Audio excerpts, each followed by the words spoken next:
Muy bien, Yulisa, te has ganado un punto por tu puntualidad. Qué bueno, me parece muy bien. Mientras hacemos el preámbulo, ¿alguna pregunta de la exposición, Yulisa?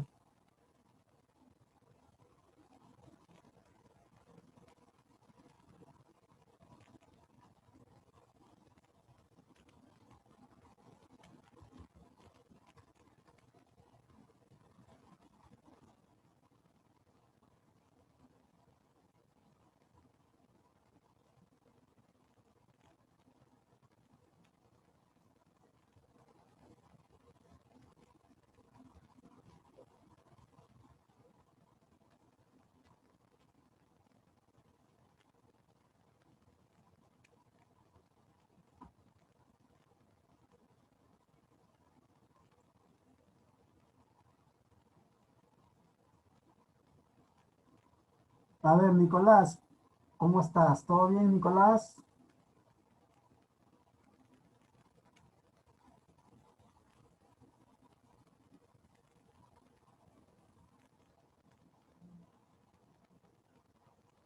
A ver, Nicolás, vamos a empezar contigo, ¿sí? Para tu exposición. Te vas a ganar un punto adicional, ya que estamos en la hora. Siempre hay que ser puntuales, nunca se olviden. Es importante para los profesores, para ustedes mismos. ¿Sí, Profesor, Nicolás? entonces empiezo. Listo, profesor. A ver, Nicolás, vamos a escucharte, porque estaba hablando con otro. Eh, ¿Se me escucha? Sí, te escucho perfectamente, Nicolás. A ver, vamos a escucharte y después te haré un par de preguntas, ¿ya? Para Ok. evaluar. El tema asignado para mí era de Andrés Avelino Cáceres, también conocido como el Brujo de los Andes. Nació en Ayacucho un 10 de noviembre de 1836 y sus padres fueron Domingo Cáceres y Justa Dorregaray. Es conocido porque fue un gran militar de Perú y también tuvo una gran trayectoria política. Su vida militar la inició en 1854. En todo este proceso de su carrera militar tuvo muchos enfrentamientos. Primero en 1866 combatió en la guerra contra España y su mayor reconocimiento sería en la guerra contra Chile, que duró de 1879 a 1883, en donde tuvo una gran cantidad de batallas. Entre las más reconocidas sería la de San Francisco, Tarapacá, Alto de la Alianza, San Juan y la batalla de Miraflores. También entre 1881 y 1883 lideró la campaña de la Breña, logrando varias victorias en la batalla de Pucará y Marcavalle y Concepción. Lamentablemente fue derrotado en la batalla de Huamacho, ocurrida el 10 de julio de 1883. Finalizada la guerra, empezó su vida política, fundando el Partido Constitucional en 1886, donde fue elegido presidente del Perú, gobernó hasta 1890. En ese mandato, lo que más se centró fue en tratar de acelerar la reconstrucción nacional, porque fue posterior a la guerra. Luego fue reelegido en 1894, pero al año siguiente fue derrocado de manera grotesca por Nicolás de Piérola, dejándolo así fuera de poder. En el Perú fue considerado un gran héroe nacional por haber combatido en batallas importantes de la Guerra del Pacífico y por haber liderado a la resistencia en la sierra contra la ocupación chilena en la famosa campaña de la Breña. Y en sus últimos años ejerció funciones diplomáticas en el Perú. Falleció en Lima el 10 de octubre de 1923. Gracias. Nicolás, pregunta. ¿Qué es Sí. el legado que te deja Andrés Albino Cáceres para ti? ¿O qué te Lo que más puedo impresionó destacar de de él, Andrés Albino Cáceres? eh, cómo el comienzo de su vida empezó por un camino militar y fue muy reconocido, y luego cambiándose a la vida política y también volviendo a destacar con su gobierno. Así. Eso me pareció increíble. Ujú. ¿Era conocido para ti Andrés Sabino Cáceres? Lo había escuchado, pero nunca había oído su historia o investigado. Habías profundizado tanto, ¿no? Ajá, exacto. Bien llamado Grupo de los Andes, ¿no? Así es. Acuérdate que también su esposa jugó un papel importantísimo durante la Guerra del Pacífico, ¿no? Antonia Moreno de Cáceres, ¿no? Acuérdate que ella era más conocido como la Rabona, ¿no? Que era Claro. que dentro de esos faldones se escondía los armamentos, los fusiles para que su esposo pueda seguir siendo y resistiendo a favor del Perú contra los chilenos. Muy bien, Nicolás, de verdad te felicito, te has ganado un 17 en esta exposición. Felicidades para ti también. ¿Ya? Gracias. Pero seguir continuando, ya después de las otras exposiciones les daré otros temas más. ¿Listo? Muy bien, a ver, Jenny, ya que estás acá, Jenny, te toca Ricardo Palma. A ver, vamos a escucharte, mi querida Jenny. ¿Qué tal vas a hacer tú también tu exposición?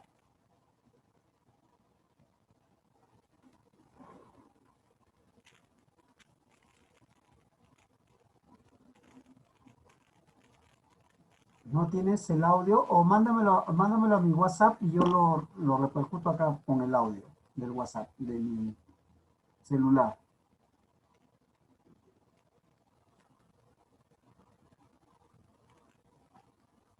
Entonces mándame tu video por el WhatsApp, pues.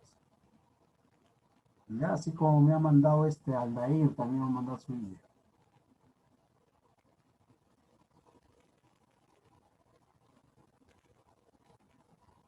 A ver, creo que Aldair me mandó algo.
Bueno, vamos a escuchar entonces el video, el audio que me mandó Aldair, ¿ya?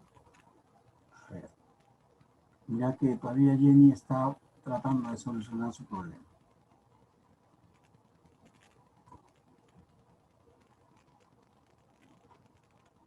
El profesor Fernando Cruz, a mí me tocó Manuel González Plata. Me leí con su bibliografía, evolución, profesiones y obras. Su biografía. Manuel González Prada, mejor conocido como Manuel de los Reyes González de Prada, nació el 5 de enero de 1844. Falleció el 22 de julio de 1918 a causa de un mal cardíaco. Fue una de las figuras más influyentes a fines del siglo XIX e inicio del siglo XX en letra y política. Incluso grandes pensadores políticos como Víctor Raúl Aya de la Torre y José Carlos Mariátegui lo tuvieron como maestro ideológico. Sus padres fueron Francisco González de Prada y María Josefa Álvarez de Ulloa. En la evolución de escritura, evolucionó desde el posromanticismo hasta el pleno modernismo, en reacción contra las tradiciones chilenas. Eso hizo cambiar su modelo de escritura, cambiando en lenguaje y estilo. Incluso grandes pensadores literarios como Abraham Valdelomar y César Vallejo reconocieron haber sido influenciados por sus obras poéticas. Participó en la defensa de Lima contra el enemigo chileno en la batalla de Miraflores. Él se recluyó en su casa de 1881 a 1883 en forma de protesta contra los chilenos, ¿no? Y a la retirada de los chilenos, él siguió con su carrera de periodista. En 1891, él se retiró, se fue, viajó a Europa y se quedó allá alrededor de 7 años. Al regreso al Perú, él había cambiado su forma de pensar, la crítica contra la corrupción. Pero se sentía identificado con los pobres y con los indígenas. En 1912 se le confió en la Biblioteca Nacional el reemplazo de Ricardo Palma. Se casó con una francesa de nacimiento llamada Adriana Verneuil, y de los cuales tuvo 3 hijos, de los cuales solo uno sobrevivió, llamándose Alfredo González de Prada. Muchas gracias, profesor. Eso es todo. Muy bien, ese ha sido el audio que me mandó el alumno para que vean que ya hizo su trabajo, que es de Aldair Carrasco Ruiz, ¿no? Él lo hizo de esa manera, ¿no? Vale el esfuerzo porque al menos ha cumplido con lo que les pedí, así que también tiene su nota aprobatoria, ¿no? Ya está Aldair, ya lo ha hecho nuestro amigo Nicolás. Falta Kevin, que no sé, no creo que haya venido Kevin, y le tocaba a Nicolás de Pierola. Y Jenny, ¿solucionaste tu problema?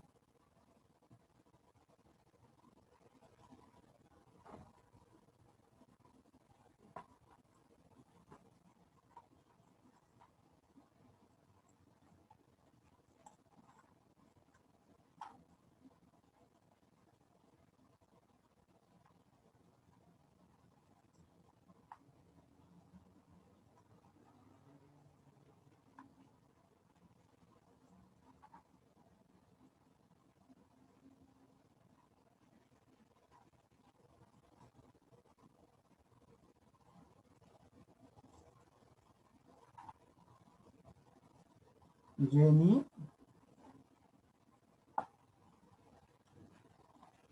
Bueno, ya que no está Jenny, yo voy a atribuirme a leer un poco sobre Ramón Castilla y Marquesado, ¿ya? También fue uno de los importantes héroes del Perú, ¿no? Fue un 31 de agosto de 1797 que nace el valiente mariscal don Ramón Castilla. Siendo aún joven, ingresa al ejército español, para luego pasar en momentos de la Guerra de la Independencia al Ejército Patriota, donde colaboró valiosamente. Organizó el famoso regimiento de los Húsares del Perú, después concurrido a la gloria jornada de Ayacucho, donde resultó doblemente herido. Pero con mucho valor, Castilla continuó ayudando a la patria en los primeros años de la República.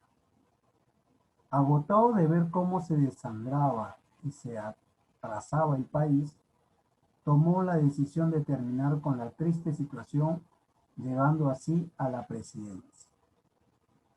En 1845 asume la presidencia del Perú, proporcionando de inmediato estabilidad al país, impulsándola hacia el crecimiento. Mucho de su éxito como gobernante se lo debió al apogeo que vivía el país, gracias a la comercialización del guano de las islas. En su gobierno de 1845 a 1851 hizo muchas obras en beneficio del Perú. Por ejemplo, logró el desarrollo tecnológico del ejército, así como repotenciar con nuevas embarcaciones a la Marina de Guerra. Por otro lado, ordenó la elaboración de un código civil más apropiado con los tiempos. Al concluir su mandato presidencial, fue revelado por Echenique, a quien al poco tiempo destituyó al comprobar luego de una investigación que su administración estaba pagando deudas inexistentes. Acto seguido, Castilla inició un gobierno, diríamos, informal, al que denominó gobierno de la moralidad. Y fue en esta época, entre 1854 y 1855, que decreta la abolición del tributo indígena y de la esclavitud. Por eso muchos dicen el gran mariscal don Ramón Castilla, ¿no? Que libertó a los negros. Durante su segundo gobierno de 1858 a 1862, se llevó a cabo un censo nacional y la Carta Geográfica Nacional. También creó varias escuelas pedagógicas, promulgó el nuevo Código Penal y ordenó supervisar la moral social. Ramón Castilla dedicó su vida al servicio de la patria, pero lamentablemente esto tuvo su fin un 30 de mayo de 1867, en que falleció al pie de su caballo en el desierto de Tibilich, Tarapacá, cuando una vez más se iba a luchar por lo que creía era la felicidad del Perú. Y la importancia que tuvo Ramón Castilla también dentro de toda esta parte de los presidentes importantes en el Perú, ¿no? Acuérdense que el Perú también tuvo presidentes que eran del ejército, ¿no? Así como también hubo presidentes demócratas, ¿no? De los partidos civilistas, del partido parlista, etcétera, etcétera, etcétera. Ese fue el preámbulo, ¿no? De esta exposición también, que yo les he detallado. ¿Listo, Jenny? ¿Ya estás?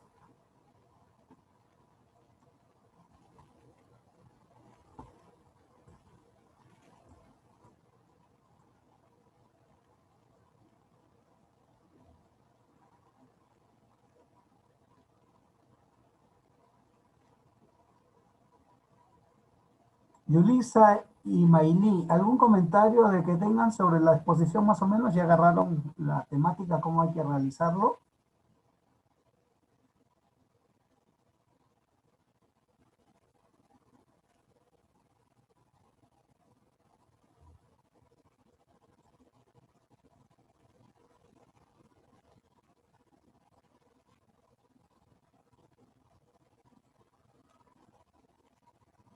¿Algún comentario, por favor, hasta ahí? ¿O continúo desarrollando otro tema?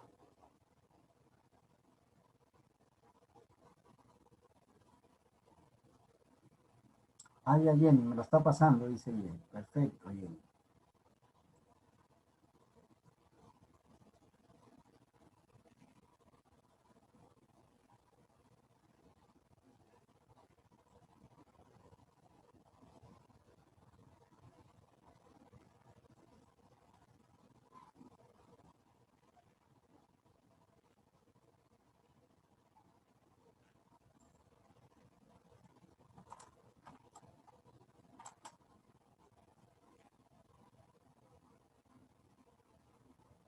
Aldair, ¿cómo estás, Aldair? Ya puse tu video, Aldair, ya escucharon tus compañeros.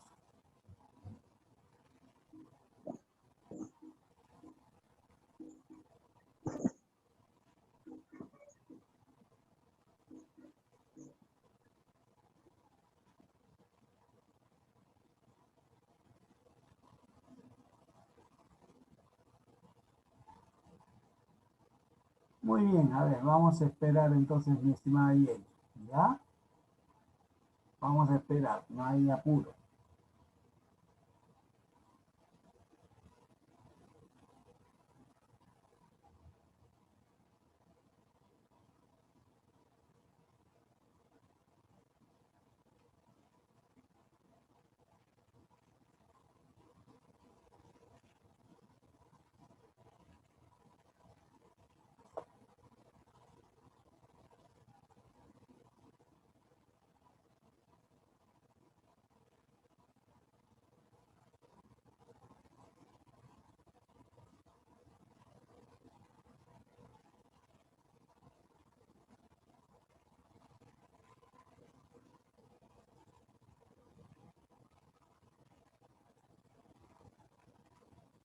Ajá, llegó.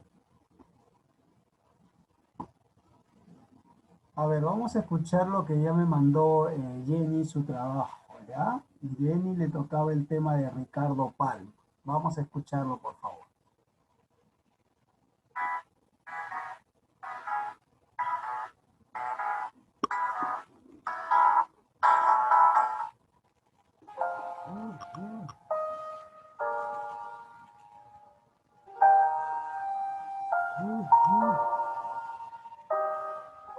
Sí, pues es una pena que solamente es audio.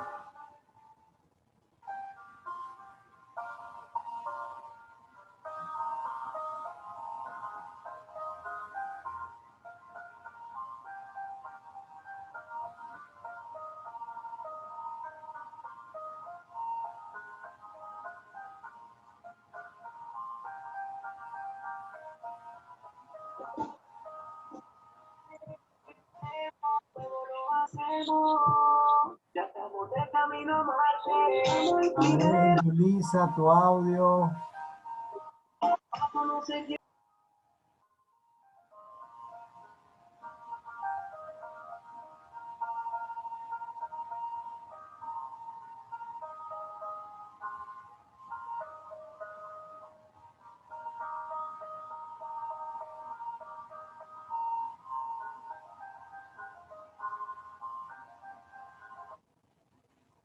A ver, voy a dar algunas sugerencias, ¿no? Bueno, Jenny, ya lo pude observar tu video que has hecho, pero unas recomendaciones para las siguientes exposiciones. La idea es que ustedes tengan que explicarlo, ¿ya? Tienen que leerlo, ¿sí? De todas maneras has cumplido, no hay ninguna excusa en ese sentido. Pero las exposiciones que vienen, por favor, háganlo tipo Nicolás, que lo ha hecho muy bien, lean su texto, si pueden el video y subirlo, sería perfecto también, ¿ya? Esa es la idea, para que ustedes puedan saber de qué autor les había tocado. Bueno, ya que ustedes no han podido mirarlo, observarlo, pero acuérdense que hay un grupo de WhatsApp privado de ustedes, sería bueno, pues, mi querida Jenny, que también lo mandes ahí para que puedan todos revisar, ¿ya? Entonces, hay que tener siempre para que todos puedan compartir sus trabajos. Listo, yo también para suplir lo que ya estaba en video, voy a leer un poco de la reseña de Ricardo Paro, ¿ya? Así ustedes vayan tomando apuntes. Por favor, que para el examen de repente voy a pedir algunas cosas importantes de estos autores que ustedes están desarrollando. Ricardo Palma nació en Lima el 7 de febrero de 1833, cuando nuestra patria conservaba aún costumbres de la época colonial. Cursó estudios en el Convictorio de San Carlos. A los 20 años ya era contador en un banco de la Armada Nacional, donde dedicó sus horas libres a leer intensamente las obras de la literatura castellana. Ingresó al ejército para defender la patria de los ataques de Chile. También luchó en la batalla de Miraflores, perdiendo su hogar y la gran biblioteca que poseía. El gobierno del Perú le ofreció la dirección de la Biblioteca Nacional, la misma que fue destruida por los chilenos, y Ricardo Palma no dudó en aceptar. Fue así que, sin recursos económicos, realizó la gran tarea de reconstruir la Biblioteca Nacional, obteniendo ayuda y apoyo de muchos escritores de varios países con la donación de libros, por lo que se le conoce como el bibliotecario mendigo. Un año después, la biblioteca pudo reabrir sus puertas, el 28 de julio de 1884. Dicho cargo lo desempeñó hasta 1912, en que renunció para retirarse a Miraflores, donde murió un 6 de octubre de 1919. Es conocido como el padre de las letras peruanas e inmortal por sus famosas tradiciones peruanas, donde emplea su estilo singular y original, y que es una crónica muy amena de nuestra historia, cuyo prestigio mundial ha opacado lamentablemente sus otros libros de poeta y crítico. La primera serie de las tradiciones peruanas se publicó en 1872 y seguido más tarde por 7 volúmenes y 2 apéndices. Y la última fue publicada en 1918, ganando de inmediato un lugar en el listado fundamental de la producción literaria del Perú. Pero su obra no solo se circunscribe a las tradiciones, ya que también incursionó en el periodismo, la poesía inca, el drama, la historia, la crítica literaria, la filología, la novela y la tradición como ya conocemos. En su obra encontramos libros de poesía, como Juvenilia, 1865, Armonías, 1865, Pasionarias, 1870. En lo relativo al drama escribió La hermana del verdugo, 1849, La muerte o la libertad, en 1851, Rodil, en 1852, Corona patriótica, en 1853. También se desarrolló como historiador al producir la obra Anales de la Inquisición de Lima, en 1863. Posteriormente publicó estudios biográficos como Sánchez Carrión, Monteagudo, Bolívar y San Martín, y cuanto a sus novelas figuran Los Marallones y las tradiciones peruanas. Eso es lo que hizo nuestro querido amigo Ricardo Palma, periodista, escritor y también participó en la batalla de Miraflores. Miren ustedes cómo son la importancia de todos estos escritores que también defendieron al país contra la invasión chilena, ¿no? Contra la invasión chilena. Eso es importante ir conociendo también estos, no necesariamente presidentes, ¿no? La historia no solamente se trata de presidentes, sino también de gente importante, ¿no? Gente importante que también contribuyó de una manera muy salomónica y sobre todo que hizo sus aportes, ¿no? Aportes importantísimos para el Perú, ¿no? Faltaría una exposición más de Key, ¿no? Bueno, él no ha presentado trabajo, así que estará desaprobado en esta primera nota que van a tener participación. Entonces vamos a hacer de repente una, él le tocaba lo que era Nicolás de Piero, ¿no? A ver, vamos a ver si acá tengo dentro de esta bibliografía a Nicolás de Piedra para no quedarnos incompletos. ¿Qué hizo Nicolás de Piedra? A ver, vamos a ver, ¿no?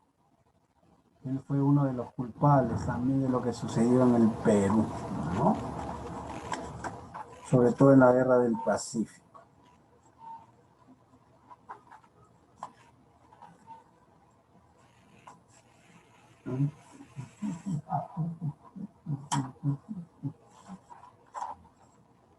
A ver.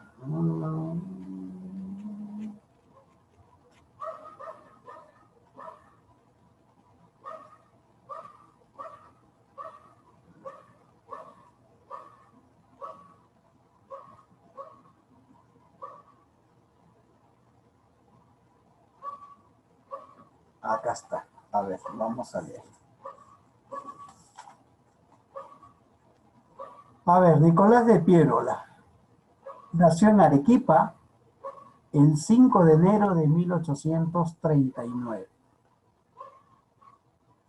perteneciendo a una aristocrática familiar, encabezada por el padre, el naturalista don Nicolás de Piérola, quien fue ministro de Hacienda del presidente Chevite. Al morir su padre, tuvo que abandonar el seminario de Santo Toribio, donde cursaba sus estudios para hacerse cargo de los negocios de la familia, pues había quedado en difícil situación financiera. También por esa época se dedicó al periodismo, surgiendo paralelamente su afición por la política. Era de ideas conservadoras, pero tenía gran arraigo por el pueblo y su país. ¿Ya? Fue presidente Balta quien lo acercó a la política activa al nombrarlo ministro de Hacienda el 5 de enero de 1869. Tenía solo 30 años y muchos dudaron de su capacidad para desempeñar tan importante cargo. Una de sus principales acciones fue terminar con el monopolio de los consignatarios del guano de las islas, para lo cual envió a 12 emisarios a buscar en Europa un buen contrato para la comercialización de esta riqueza nacional. El proceso fue largo y difícil, debido a las trabas que desde Lima ponían los consignatarios. Al fin, una casa francesa, Dreyfus, los hermanos Dreyfus y compañía, tomó a su cargo la venta del guano. Desaparecían así de un solo plumazo los consignatarios, y con ellos la estafa y la codicia que afectaron por tanto tiempo al Perú. Una de sus obras más importantes que realizó Nicolás de Piérola fue lo que ya habíamos dicho, el contrato de Dreyfus, ¿no? Acuérdense que la situación también era bien complicada en todo este proceso, ¿no?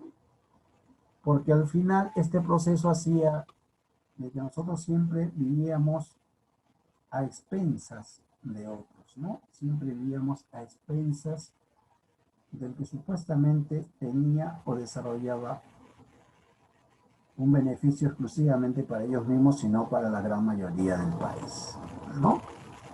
Entonces, eso también trajo consigo varias dificultades, ¿no? Varias dificultades que a lo largo del Perú se iba desarrollando, ¿verdad? Muy bien, vamos a entrar ya a la República Aristocrática para tener un poco más de idea de lo que era ya la República Aristocrática.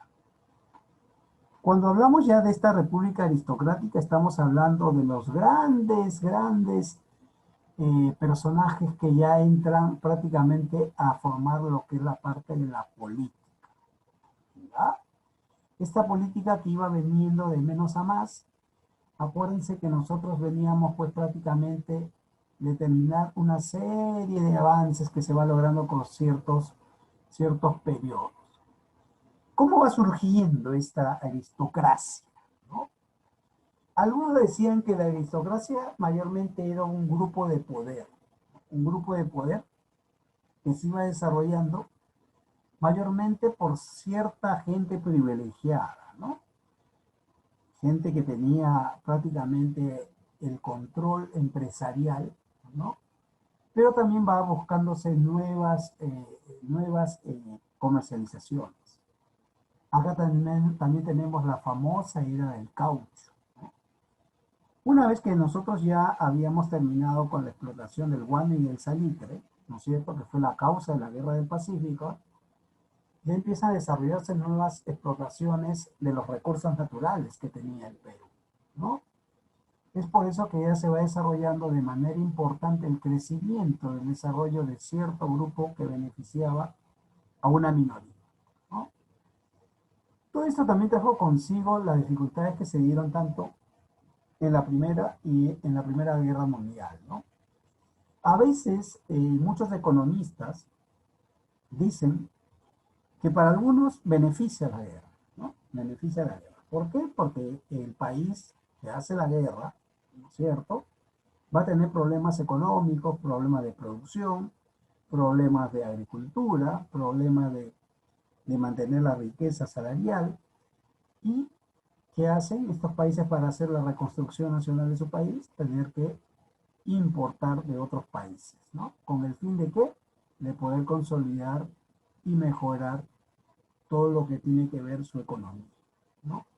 Entonces acá el caucho jugó un papel muy importante y esto se encontró mayormente esta actividad en Loreto, ¿no? En Loreto y Ucayali.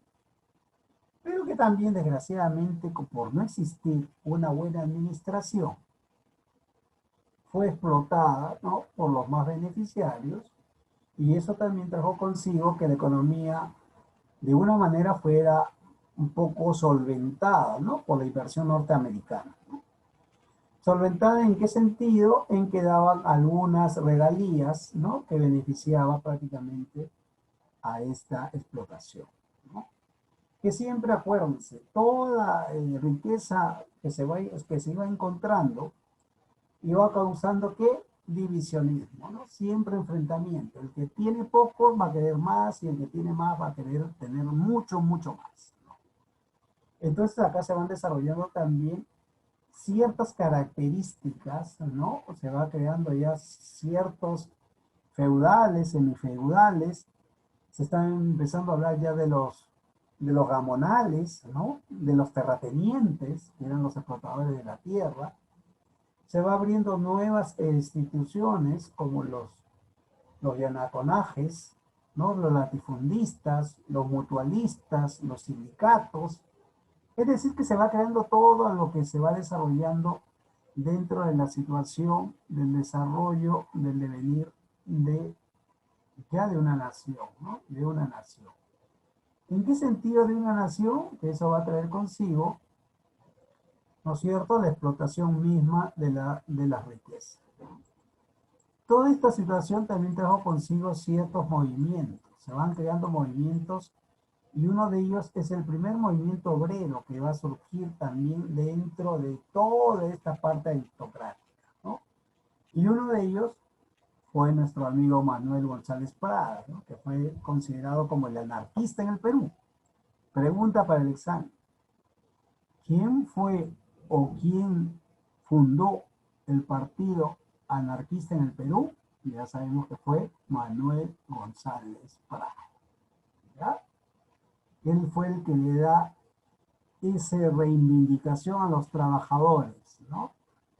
¿No? Para protestar siempre contra la clase proletariada, ¿no? Es así que Manuel González Prada, ojo, Manuel González Prada fue el primero que forma el sindicato en el Perú. Miren ustedes la importancia de Manuel González Prada. Siendo periodista, siendo escritor, funda el primer sindicato en el Perú. Ojo, él es el que da el inicio a lo que después hace Víctor Raúl Aya de la Torre y José Carlos Mariátegui en la ley de la lucha de las 8 horas de los obreros, ¿no? ¿Qué sentido tenía el anarquismo en el Perú? El anarquismo buscaba que haya una mutua relación sólida entre los proletariados y los gente que trabajaba, ¿no? Él buscaba un vínculo que sea respetado los derechos de los trabajadores, ¿no? Él era un excelente sindicalista que buscaba la igualdad, ¿no? Y toda esta corriente venía pues desde Europa, ¿no? De Europa, que empiezan a surgir también movimientos, ¿no? Y todo esto trajo consigo desde la Revolución Francesa, ¿no? Hubo la igualdad, la soberanía, los valores, la ética, la moral, la conciencia, el nacionalismo, ¿no? Y sobre todo metáforas que eran también muy importantes de ir desarrollando. Todo este devenir de la cultura anarquista también trae ciertas cosas importantes para el Perú. Ya se empieza a hablar de la clase obrera como una de las clases que también tenían un peso importante para que el país pueda seguir desarrollándose. Acuérdense ustedes, es lo mismo que ustedes tengan una empresa, que ustedes sean los dueños. ¿Estamos de acuerdo? Ustedes hacen la inversión, todo. Pero ¿qué haces tú teniendo una empresa si realmente tú no reconoces a tus trabajadores? ¿Qué pasaría? Que haría una huelga, vienen los despidos y tu empresa se iría a la quiebra, ¿no? Y empiezan a darse ya ciertas, y empiezan a crearse la Federación de los Obreros, se empieza a crear varios movimientos mutualistas. Es decir, que en esta época de la primera aristocracia, encabezada por el anarquismo de Manuel González Prada, se va creando ya lo que es el punto de vista sindicalista, ¿no? Yo protesto por mis derechos del trabajo.